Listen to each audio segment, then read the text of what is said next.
नमस्कार मित्रों, Shukla ji UP 32 channel में आपका स्वागत है।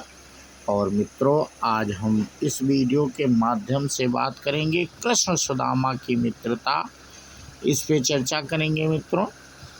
तो बिना देरी के हम अपना वीडियो शुरू करते हैं। कृष्ण सुदामा की मित्रता बहुत प्रचलित है। सुदामा गरीब ब्राह्मण थे, अपने बच्चों का पेट भर सके उतने भी सुदामा के पास पैसे नहीं थे। सुदामा की पत्नी ने कहा, हम भले ही भूखे रहें, लेकिन बच्चों का पेट तो भरना चाहिए ना। इतना बोलते बोलते उसकी आंखों में आंसू आ गए। सुदामा को बहुत दुख हुआ।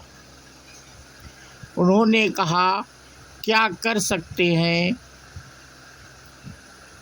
किसी के पास मांगने थोड़े ही जा सकते हैं।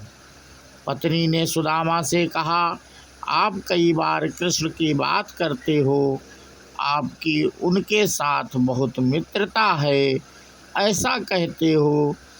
वे तो द्वारिका के राजा हैं, वहाँ क्यों नहीं जाते? जाइए ना, वहाँ कुछ भी मांगना नहीं पड़ेगा।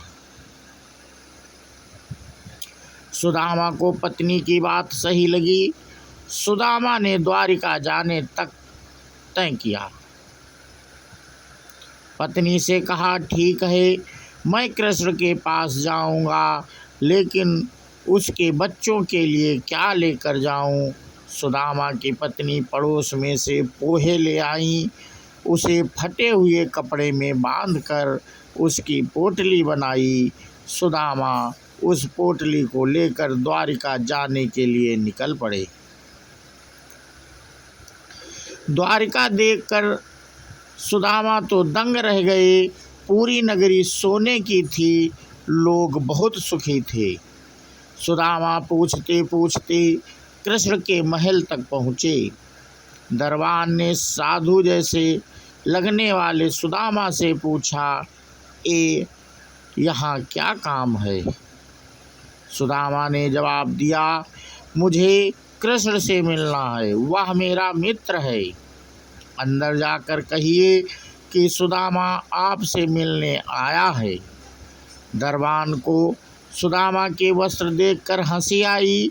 उसने जाकर कृष्ण को बताया।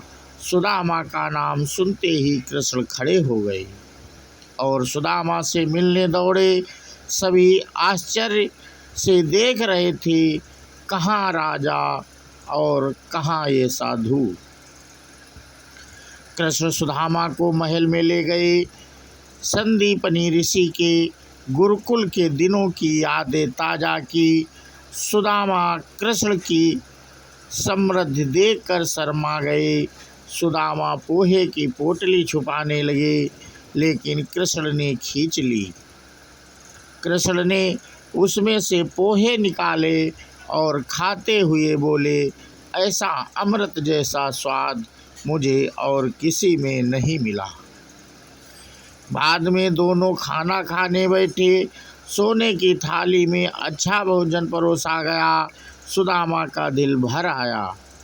उन्हें याद आया कि घर पर बच्चों को पूरा पेट भर खाना भी नहीं मिलता है। सुदामा वहाँ 2 दिन रहे। वे कृष्ण के पास कुछ मांग नहीं सके। तीसरे दिन वापस घर जाने के लिए निकले। कृष्ण सुदामा के गले लगे और थोड़ी दूर तक छोड़ने गए। घर जाते हुए सुदामा को विचार आया, घर पर पत्नी पूछेगी कि क्या लाए तो क्या जवाब दूंगा। सुदामा घर पहुँचे। वहाँ उन्हें अपनी झोपड़ी नज़र नहीं आई। उतने ही में ही एक सुंदर घर में से उनकी पत्नी बाहर आई। उसने सुंदर कपड़े पहने थे। पत्नी ने सुदामा से कहा, देखा कृष्ण का प्रताप, हमारी गरीबी चली गई। कृष्ण ने हमारे सारे दुख दूर कर दिए। सुदामा को कृष्ण का प्रेम याद आया। उनकी आँखों में खुशी के आंसू आ गए। तो मित्रों, देखा कृष्ण और सुदामा का प्रेम, यानी सच्चा मित्र प्रेम। तो दोस्तों, सच्चे प्रेम में ऊंच या नीच नहीं देखी जाती है और ना ही अमीरी गरीबी देखी जाती है। इसलिए आज इतने युगों के बाद भी दुनिया कृष्ण और सुदामा की दोस्ती के सच्चे मित्र के प्रेम के प्रतीक के रूप में याद करती है। और इसी के साथ मित्रों, हम अपना वीडियो समाप्त करते हैं। और ये आपको कृष्ण और सुदामा की मित्रता की कहानी कैसी लगी, हमें कमेंट करके अवश्य बताएं। और जो लोग पहली बार चैनल को देख रहे थे, चैनल को सब्सक्राइब कर लें, बेल आइकन दबा दें, जिससे ऐसे धार्मिक और ज्ञानवर्धक वीडियो का नोटिफिकेशन आपको मिल सके। इसी के साथ हम अपना वीडियो समाप्त करते हैं। बोलो कृष्ण भगवान की जय हो। राधे राधे।